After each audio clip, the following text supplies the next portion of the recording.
pitch. We know they're going to be without the ball for large periods, and I'd like to see Ben Gannon Doak play. I think he's the one, if they can get him on the ball, he can carry it and just relieve a little bit of the pressure.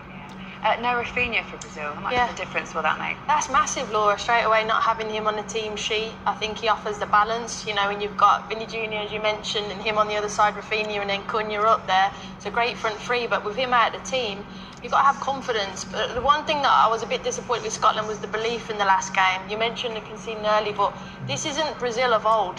This isn't, they've won it 5 times, granted, but like Connie said, imagine it isn't that yellow team, that yellow jersey, because I think you can go out there and get a point, defend for your lives. We've seen other teams do it. You've got a chance. If they are to do that, they've got to be more effective in attack, and they've got to go for it to create more.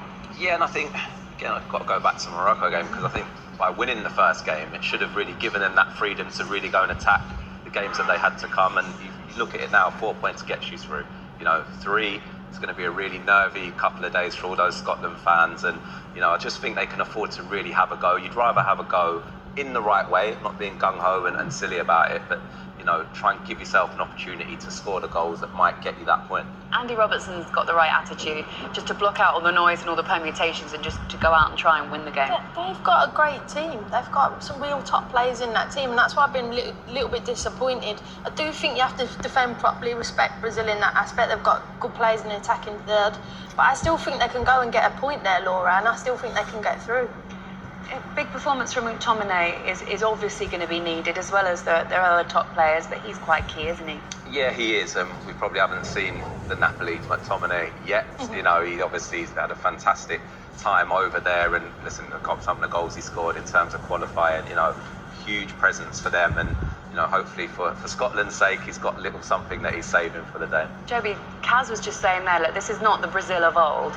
So where do we think Brazil will end up going? Can they go deep in this competition too?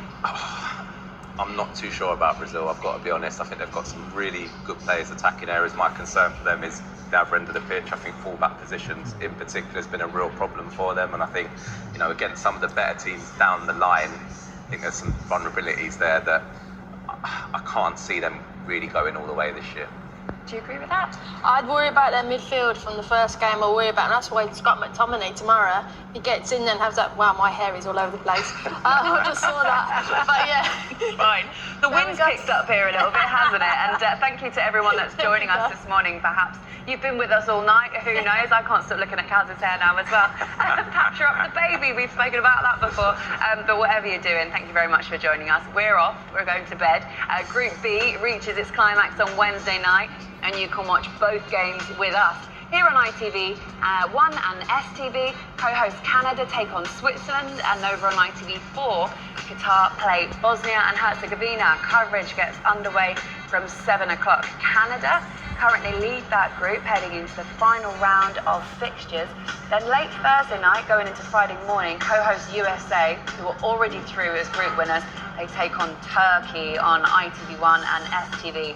While over on ITV4, you've got the option of watching Paraguay, Australia, and that's from 2:30 a.m. So, a winning goal from Daniel Munoz books Colombia's place in the knockout stages as DR Congo fall just short of earning their second ever World Cup point.